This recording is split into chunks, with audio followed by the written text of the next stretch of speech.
Hello everyone, welcome back to a online solution. मैं हूं अशफाक। तो यहाँ पे लाया हूं आपके लिए वेरी वेरी इंपॉर्टेंट ज्योग्राफी का ऑब्जेक्टिव क्वेश्चन।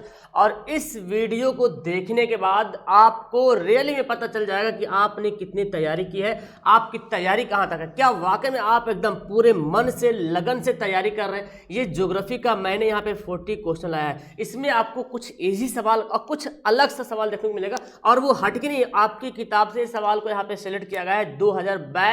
जिस तरह से एग्जाम में सवाल पूछा जा रहा है, एग्जाम में, बोर्ड एग्जाम में, उसी प्रकार। ओके, तो वीडियो को शुरू से लेकर आखिर तक देखें, वीडियो पे बने रहे, मिस मत कीजिए एक भी क्वेश्चन को। और सबसे पहले अगर वीडियो को आ रहे हैं तो आप ना वीडियो को लाइक करें, और पहली बार चैनल पे विजिट करें तो चैनल को सब्सक्राइब करके बेल आइकन घंटी वाला बटन दबाइए और ऑल पर प्रेस कर दिए, तब कि मेरा वीडियो का नोटिफिकेशन आपके पास जाएगा। ठीक है ना। इस आईडी से मुझे फॉलो कर सकते हैं। इसका मैं पीडीएफ आपको वेबसाइट पे डाल दूंगा, नीचे डिस्क्रिप्शन में वेबसाइट का लिंक भी आपको मिलेगा। ओके, तो चलिए स्टार्ट करते वन बाय वन। सबसे पहला सवाल यहाँ पे है, एंड आपको पता है मैं सवाल को इंग्लिश में करके भी लाने की कोशिश करता हूँ, तो फिर यहाँ पे इंग्लिश में भी सवाल आपके सामने हाजिर है।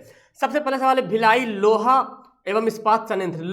लोह है ना, लोह होता है। भिलाई लोह एवं इस्पात संयंत्र जो है कहाँ है। देखिए ऑप्शन झारखंड में है, या उड़ीसा में है, या पश्चिम बंगाल में, छत्तीसगढ़ में। बहुत ही इंपॉर्टेंट सवाल है, भिलाई लौह इस्पात संयंत्र जो है कहाँ है। तो आपको पता है भिलाई लौह इस्पात संयंत्र जो है वो कहाँ है, छत्तीसगढ़ में। इंग्लिश वाले स्टूडेंट इंग्लिश वाले भी सवाल को आप देख सकते हैं। ठीक है ना। ऑप्शन नंबर डी यहाँ पे राइट आंसर हो जाएगा। ओके, चलिए आगे सवाल पढ़ते हैं। आगे सवाल यहाँ पे, इलेक्ट्रॉनिक उद्योगों की राजधानी किस शहर को कहा जाता है, यानी कि which city is called the capital of electronic industries. किस शहर को इलेक्ट्रॉनिक उद्योगों की राजधानी कहा जाता है। देखिए ऑप्शन हैदराबाद, बेंगलोर, कोलकाता या इंदौर। तो आपको पता है इलेक्ट्रॉनिक उद्योगों की राजधानी जो है बेंगलोर को कहा जाता है। किसको? बेंगलोर को। यानी कि ऑप्शन नंबर 20 का बिल्कुल क्या हो जाएगा, बिल्कुल सही आंसर हो जाएगा जी। आगे सवाल पढ़ते हैं, इनमें से कौन प्रदूषण फैलाने वाले उद्योग है, यानी कि जो उद्योग होते हैं जिससे प्रदूषण फैलता है, तो कौन सा उद्योग है जिससे प्रदूषण फैलता है। ऑप्शन देखिए, चर्म उद्योग जो चमड़ा वाला होता है ना, लेदर इंडस्ट्री होता है, धातु उद्योग जो मेटल इंडस्ट्री होता है, पेपर उद्योग जो पेपर इंडस्ट्री होता है, या इनमें से सभी। तो इनमें से सभी जो तीनों प्रकार के उद्योग है वो सबसे प्रदूषण फैलता है। इसके अलावा और भी बहुत सारे उद्योग हैं जिनसे प्रदूषण फैलता है। ठीक है ना। तो ऑप्शन क्या हो जाएगा, इनमें से सभी। ओके, आगे सवाल आपके पास बोलता है कि पक्की सड़कों की लंबाई की दृष्टि से देश का पहला, यानी कि देश का पहला स्थान किसे प्राप्त है। पक्की सड़कों की लंबाई की दृष्टि से, यानी कि किस राज्य की सड़कें जो है, पक्की सड़कें सबसे ज्यादा लंबी है। कहने का मतलब यह है कि किस राज्य की सड़कें सबसे लंबी है पक्की सड़कों में। महाराष्ट्र या उत्तर प्रदेश या बिहार या राजस्थान। तो क्या हो जाएगा, महाराष्ट्र। महाराष्ट्र एक ऐसा राज्य है जहां पक्की सड़कों की लंबाई में सबसे ज्यादा पहला नंबर स्टेप आता है महाराष्ट्र का। ठीक है ना।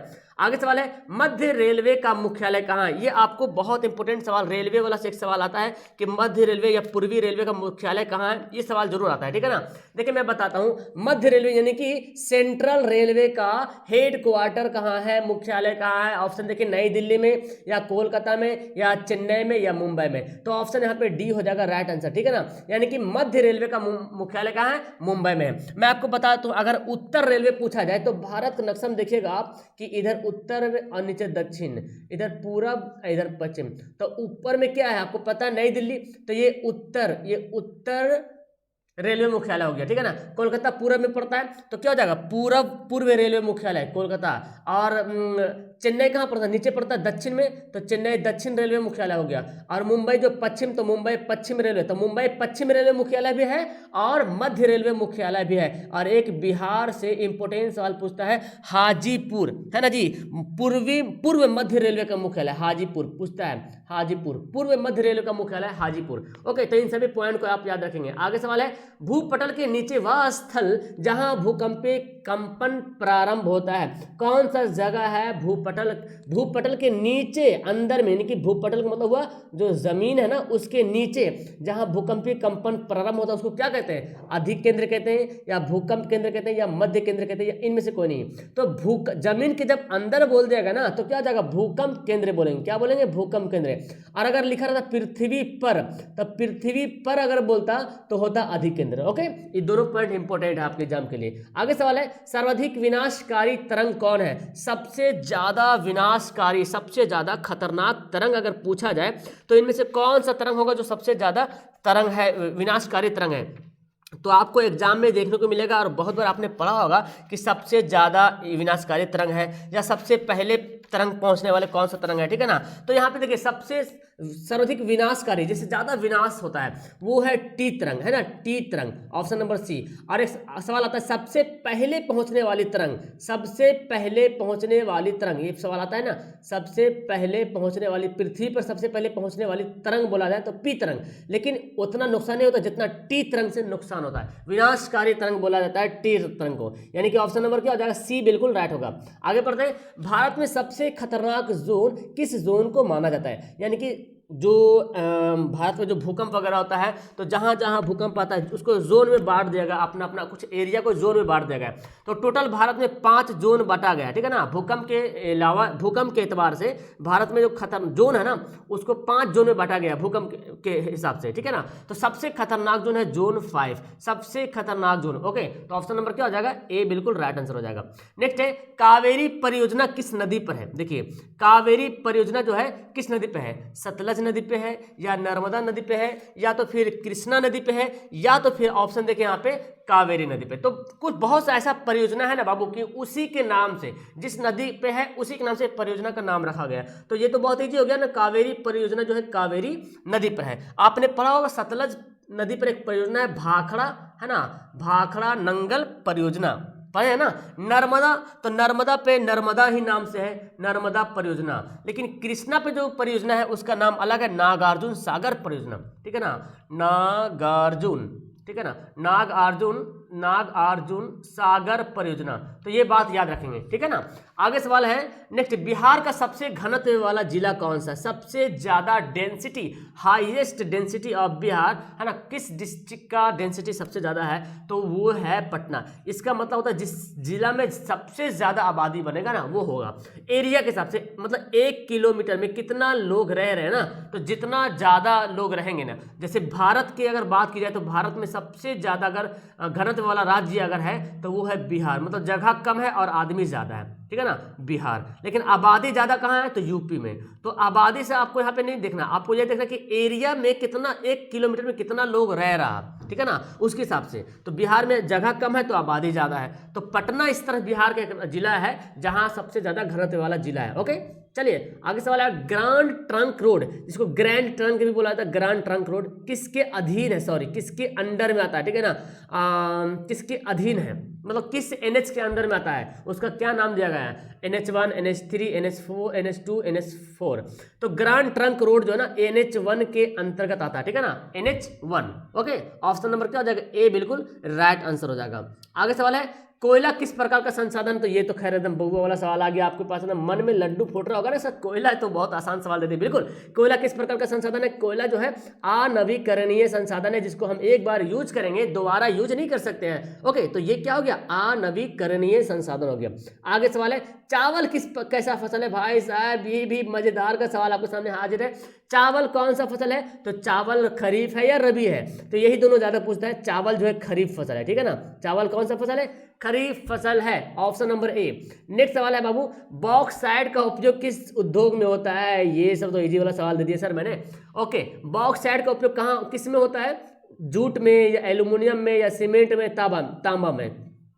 तो बॉक्साइट खनिज है, इसका उपयोग होता है एल्यूमिनियम, जाहिर सी बात एल्यूमिनियम का ही खनिज है, तो बॉक्साइट उपयोग कहाँ पे होगा, किस उद्योग में होगा, एल्यूमिनियम वाला उद्योग में। ऑप्शन नंबर बी यहाँ पे बिल्कुल राइट आंसर हो जाएगा, ठीक है ना। इंग्लिश वाले यहाँ पे ध्यान से इंग्लिश का सवाल भी आप पढ़ सकते हैं। ये सवाल बहुत इंपॉर्टेंट है कि 1857 में स्थापित हुआ एक बड़ा रेलवे वर्कशॉप, जो एशिया का सबसे पहला वर्कशॉप था, एशिया का सबसे पहला वर्कशॉप था और सबसे बड़ा रेलवे वर्कशॉप था जी, है ना। और वो बिहार में कहाँ पे है, जमालपुर में, अभी भी है जमालपुर में, पाटलिपुत्र में, दरभंगा में या भागलपुर में, तो अभी यहाँ पे है पता है जमालपुर। ये सवाल आता है कि बिहार का एकमात्र वर्कशॉप है ना जमालपुर, और ये उस समय का सबसे बड़ा रेलवे वर्कशॉप था जो कि एशिया का सबसे पहला था, है ना, और भारत का सबसे बड़ा था। Option number A. नेक्स्ट पढ़ते हैं और उसकी स्थापना डेट भी याद रख लें, 1857। ये सवाल आपको पता हो कि भारत का सबसे बड़ा बंदरगाह, सबसे the largest port of India, सबसे बड़ा बंदरगाह मुंबई है या चेन्नई है या कोलकाता या कांडला, तो भारत का सबसे बड़ा बंदरगाह कहाँ है, मुंबई बंदरगाह बोला गया, भारत का सबसे बड़ा बंदरगाह, सबसे बड़ा port. Okay, the largest port of India क्या हो जाएगा? मुंबई। ऑप्शन नंबर ए बिल्कुल राइट होगा। नेक्स्ट सवाल है, पक्षियों का स्वर्ग किसे कहा गया? ओके, एक था वैज्ञानिक था सलीम नाम का, ठीक है ना, तो उन्होंने पक्षियों का स्वर्ग कहा उसको, कांवर झील को कहा था, या उलर झील को, या डल झील को, सॉरी डल झील हो गया, डल झील को, इनमें से कोई नहीं। पक्षियों का स्वर्ग अभी भी बोला जाता है, तो पक्षियों का स्वर्ग बोला जाता है कांवर झील को। और कांवर झील पता कहाँ? बेगूसराय में है ना, एक सवाल बनता है कि कांवर झील कहाँ है? बेगूसराय में, याद रखेंगे। ऑप्शन नंबर ए बिल्कुल यहाँ पे राइट आंसर होगा। नेक्स्ट सवाल है, बिहार की सबसे पुरानी और सबसे पहले परियोजना कौन सी? भाई साहब ये सवाल बहुत इंपॉर्टेंट कि बिहार की सबसे पुरानी, ओल्डेस्ट एंड सबसे पहले, what which is the oldest and first project of Bihar? Kosi नदी घाटी परियोजना, या सोन नदी घाटी परियोजना, या गंडक नदी घाटी परियोजना, या बागमती नदी घाटी परियोजना। ये चारों के चारों नदी घाटी परियोजना बिहार में आता है। तो सबसे पुरानी जो है वो कौन है? सोन नदी घाटी परियोजना जी, सोन नदी घाटी परियोजना। ऑप्शन नंबर बी यहाँ पे राइट होगा। नेक्स्ट सवाल है, भारत के कितने आंतरिक जलमार्गों को राष्ट्रीय जलमार्ग घोषित किया गया है? जैसे सड़क को बोलते हैं ना राष्ट्रीय राजमार्ग, है ना, तो जलमार्ग, जल में जो मार्ग है, जल में जो रास्ता है उसको जलमार्ग बोला गया। तो भारत के कितने आंतरिक जलमार्ग? आंतरिक जलमार्ग तो बहुत सारा है ना, लेकिन उनमें से कुछ जलमार्ग है जिसको जो है राष्ट्रीय जलमार्ग घोषित कर दिया गया। और कितने हैं? 5 जलमार्ग। कितने? 5 जलमार्ग है जिसको राष्ट्रीय जलमार्ग घोषित कर दिया गया। तो अब तक तो मेरे ख्याल से आपको लग रहा है सर क्या गजब का सवाल है यहाँ पे, आपने शायद इसको पढ़ा भी होगा या ना भी पढ़ा होगा, है ना, जो कि इजी सवाल तो आपने बहुत बार पढ़ा है, तो थोड़ा सा घुमा हुआ मॉडरेट सवाल, और ये आपकी किताब से मैंने उठाया हूँ, कहीं और से नहीं, इसलिए अब आपको पूरा सतर्क होकर ऑब्जेक्टिव पे ध्यान देना है। तो इस तरह से रिविजन करते रहना, ठीक है ना। एयरपोर्ट अथॉरिटी ऑफ इंडिया का गठन कब किया गया था? एयरपोर्ट अथॉरिटी ऑफ इंडिया, यानी कि देखो AAI है ना, एयरपोर्ट अथॉरिटी ऑफ इंडिया का गठन कब किया गया था? देखिए ऑप्शन यहाँ पे 1 अप्रैल 1955 को, 1 अप्रैल 1954 को, 1 अप्रैल 1953 को, 1 अप्रैल 1950 को। तो 1 अप्रैल 1955 को जो है एयरपोर्ट अथॉरिटी ऑफ इंडिया का गठन किया गया था। ऑप्शन नंबर ए बिल्कुल राइट आंसर होगा। नेक्स्ट सवाल है, कौन रबी फसल है? वो भाई साहब एकदम रसगुल्ला वाला सवाल है ये आपके सामने, एकदम तुरंत मजा आने वाला। रबी फसल किसको बोला था? अरे पता है आपको, रबी फसल जो है कौन है? गेहूं को रबी फसल बोलते हैं, और धान या चावल को खरीफ फसल बोलते हैं, ठीक है ना। ये दोनों पॉइंट बहुत इंपॉर्टेंट है, इसको याद रखना है। ऑप्शन नंबर सी हमारा राइट आंसर हो जाएगा। नेक्स्ट सवाल ये है, Tata iron and steel company की स्थापना कब हुई थी? ये तो टाटा साहब का बहुत ही हल्का सा सवाल आपके सामने हाजिर हो गया कि Tata iron and steel company की स्थापना कब हुई थी? 1905 में, 1906 में, 1907 में, 1908 में। तो Tata iron and steel company की स्थापना हुई थी 1907 में। क्या हुई थी? 1907 में Tata iron and steel company की स्थापना हुई थी। आगे सवाल है, दैट्स वेरी इंपॉर्टेंट सवाल मैंने आपके लिए यहाँ पे सिलेक्ट किया। ये सवाल मैंने खुद इसको अभी टाइप करके तुरंत इसको रिकॉर्ड कर रहा हूँ कि स्वर्णिम चतुर्भुज में कौन कौन शहर शामिल है? आपको पता है स्वर्णिम चतुर्भुज में 4 महानगर के सड़कों को जोड़ दिया गया, मतलब एक 4 गो महानगर है, इन चारों को सड़कों को क्या जोड़ दिया गया, उसको स्वर्णिम चतुर्भुज बोला गया, ठीक है ना। महानगरों के सड़कों को जोड़ा गया है, उसको क्या बोलते हैं? स्वर्णिम चतुर्भुज। तो कौन कौन सा महानगर है? दिल्ली, मुंबई, चेन्नई, हैदराबाद, या कोलकाता, मुंबई, चेन्नई, लखनऊ, या तो फिर दिल्ली, मुंबई, चेन्नई, कोलकाता, दिल्ली, चेन्नई, हैदराबाद, बंगलोर। तो क्या हो जाएगा? दिल्ली, मुंबई, चेन्नई, कोलकाता, यानी कि ऑप्शन नंबर सी यहाँ पे बिल्कुल राइट आंसर हो जाएगा जी। नेक्स्ट सवाल है, कुशेश्वर स्थान किस जिला में? डायरेक्ट से वेरी इंपॉर्टेंट एंड आपने ये सवाल बहुत बार पढ़ा होगा, है ना। तो मैंने पहले बता दिया, कुछ सवाल एकदम आपका पढ़ा हुआ है, कुछ थोड़ा सा हो सकता है नहीं पढ़ा हुआ हो, तो मुझे कमेंट करके तो जरूर बताना कि इस वीडियो आज का कैसा लगा, कैसा कैसा सवाल है, चॉकलेटी कलर का सवाल लग रहा कि नहीं लग रहा।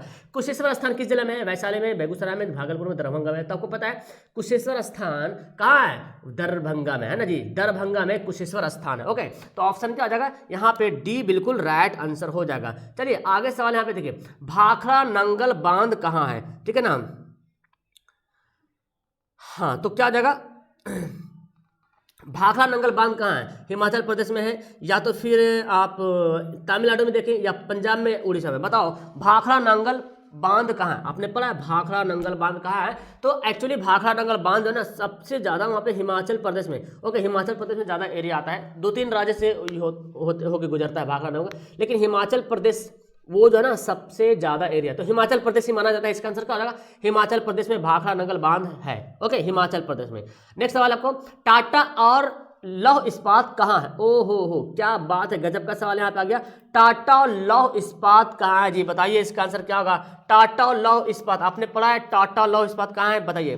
जिसको टिस्को बोला था, टाटा आयरन एंड टाटा क्या है इसका and steel, Tata iron steel company है ना, पढ़ेगा। तो इसका कहाँ, भद्रावती में है या तो फिर भिलाई में है या जमशेदपुर में या विजयनगर? तो आपको पता टाटा लौह इस्पात कारखाना जो है वो कहाँ है?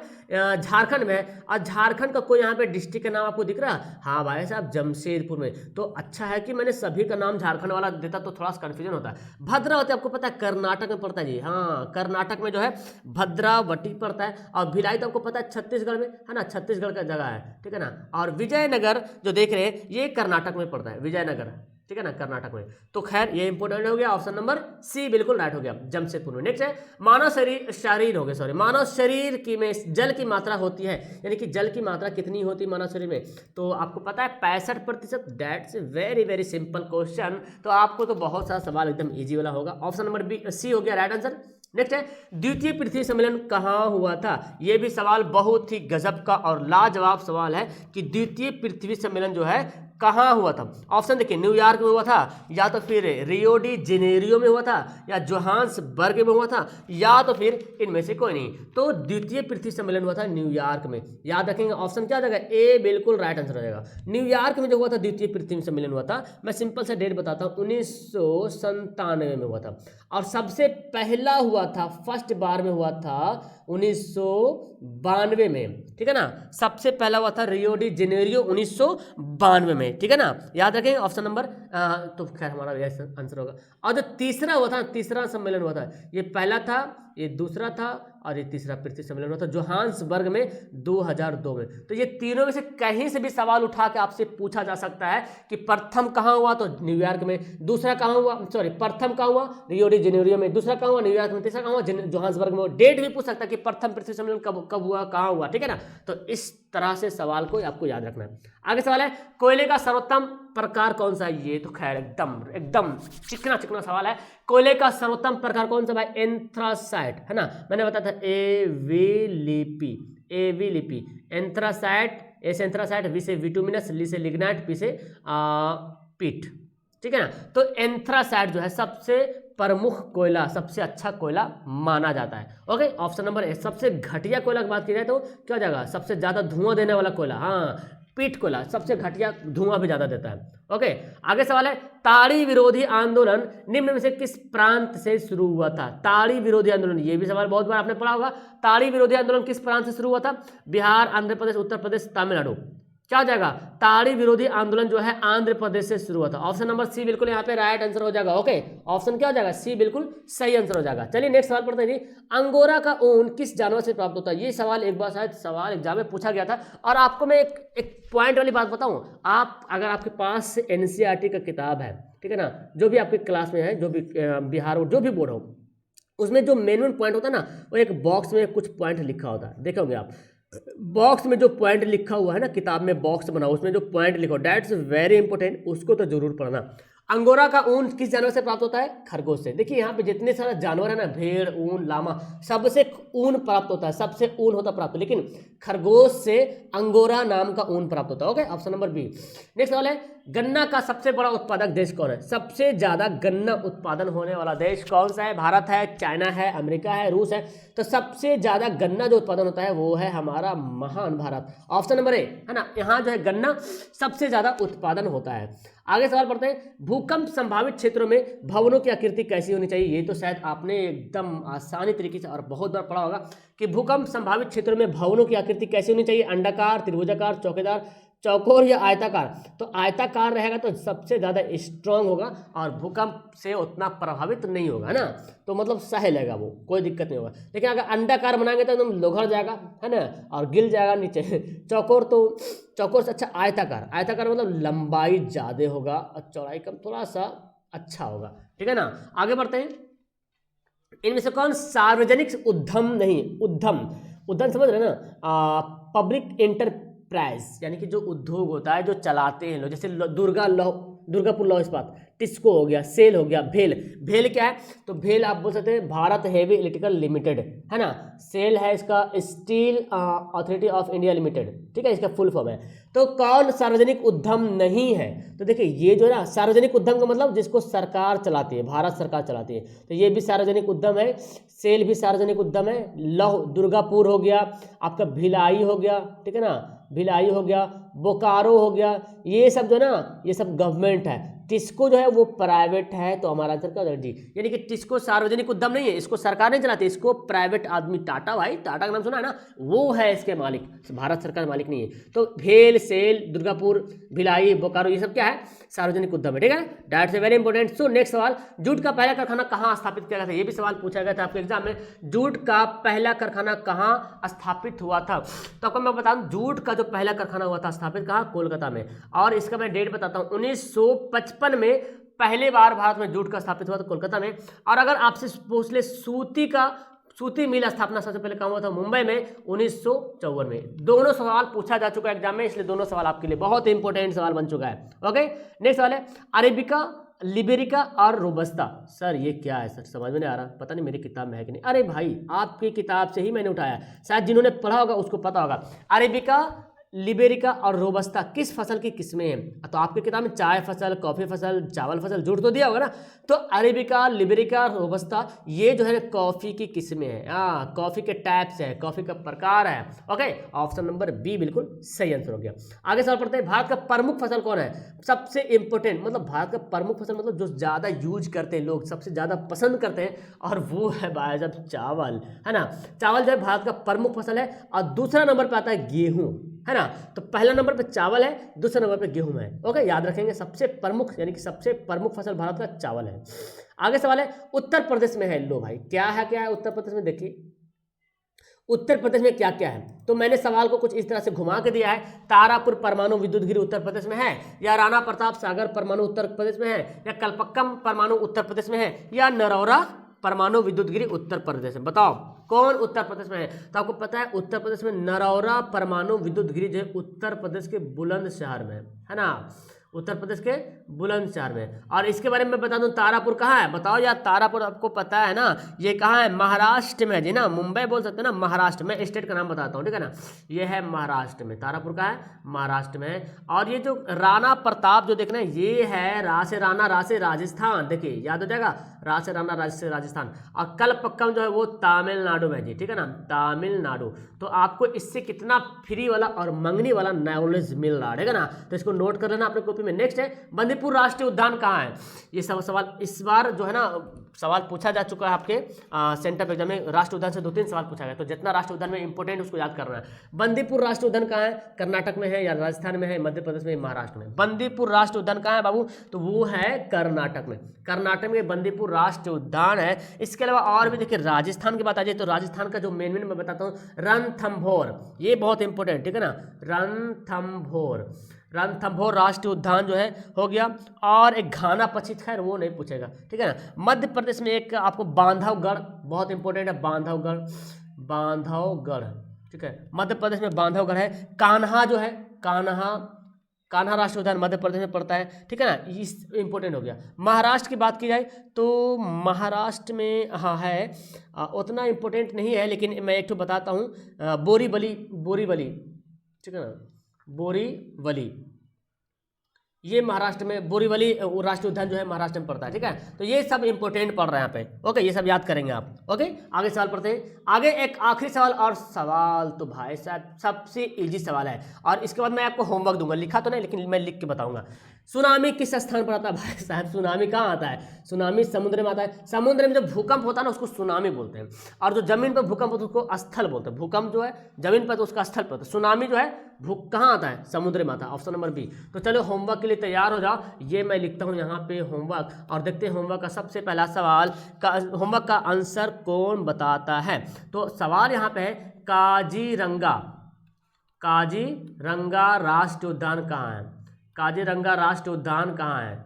चलिए बताए, बहुत इजी सवाल मैंने पूछ दिया ना, काजीरंगा राष्ट्रीय उद्यान कहाँ है? तो ये सवाल सबको कमेंट करके नीचे आंसर बताना है, इसका आंसर क्या होगा। ओके, तो आपको कैसा लगा ये 40 सवाल मैंने आपके लिए लाया है, बहुत ही अच्छी तरीके से सिलेक्ट करके और टाइप करके। तो मुझे पहले तो कमेंट करके बताना कि कितना मजा आया सवाल, और इसका पीडीएफ मिलेगा डिस्क्रिप्शन में दिया हुआ वेबसाइट का लिंक, वहां पे जाओगे तो आपको वहां पे कैसे ओपन करोगे तो पीडीएफ वाला आपको मिल जाएगा, पीडीएफ डाउनलोड करने का वहां पे लिखा रहेगा बड़ा सा, वहां पे जाओगे आपको पीडीएफ अवेलेबल रहेगा, डोंट वरी। ओके, तो वीडियो क्लास करते हैं, कैसा लगा आप इस सवाल का जो रिस्पॉन्स है, जो फीडबैक है मुझे जरूर बताओगे, और आपको इसका आंसर भी कमेंट करके बताना, और वीडियो को लाइक करना तो भूलना मत। इस वीडियो को मैं टारगेट फिर से मैं देता हूं 2000 लाइक तो कम से कम जरूर कीजिए आप लोग प्लीज, और पहली बार अगर चैनल पे आ रहे हो तो चैनल को सब्सक्राइब जरूर कीजिए, बेल आइकन को जरूर दबाइए और ऑल पर प्रेस कीजिएगा, तभी मेरा नोटिफिकेशन आपके पास जाएगा और आप ऑन टाइम यहाँ पे क्लास में प्रेजेंट हो पाओगे। तो वीडियो क्लास करते हैं, मिलते हैं नेक्स्ट वीडियो में, आप मुझे साइड से फॉलो भी करना। Okay, bye.